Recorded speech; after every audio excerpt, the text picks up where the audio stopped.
Abe byo kwerinda abarundi n'aha boda ya Bunagana konka habwombaro kuba mwinji basharamu kubatwara mu katare ka Bunagana konka bamwe bayanga kuzanya kabande impunzi nizigera ngo kiri kutuma zitarukwenda kuza settlement n'enshonga yo kugira ngo imbera nimbi na munonga atariyo cyo kuriya. Je mfite abana barindwi none bari abana barindwi boryo ubwo mutwaro kugeza ryari kugira ngo tumenye ikibazo kiri mu gihugu cyacu. President wacu namba nani we yicare urategeka tegeke ariko ibyo kwicara muri atujana turavaho turongera turagaruka twe ntudushaka kuva mu gihugu. Impunzi nizigera ngo enjarane yo kuzita kuzukubire nizitura hihi na DRC ubundi bakacwekanise baza gushaka icyo kuri yo wabo. Turi kuvuga imyaka yacu turayitaye dushize tudashingiriye dusize tutabagaye.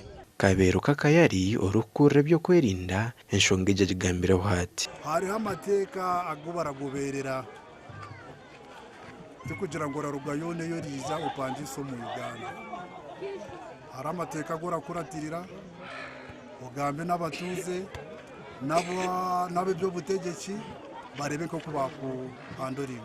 Kabero kayarabara batura butatura n'impunjo mu makagabo kandi urakwatwa amateka ngije kumukwata. Amateka go bubundamo tigarenda abantu abo okuba hihi na boda bashemirire kuba barabera umumayiro ziri hagati ya 25 na 50 okuruga munsi yibararugamo waza kureba Nyakabande iri mu mayiro 10 turi kugezaho kuteka mu nkora turagoberera amateka aga abana bubundamo.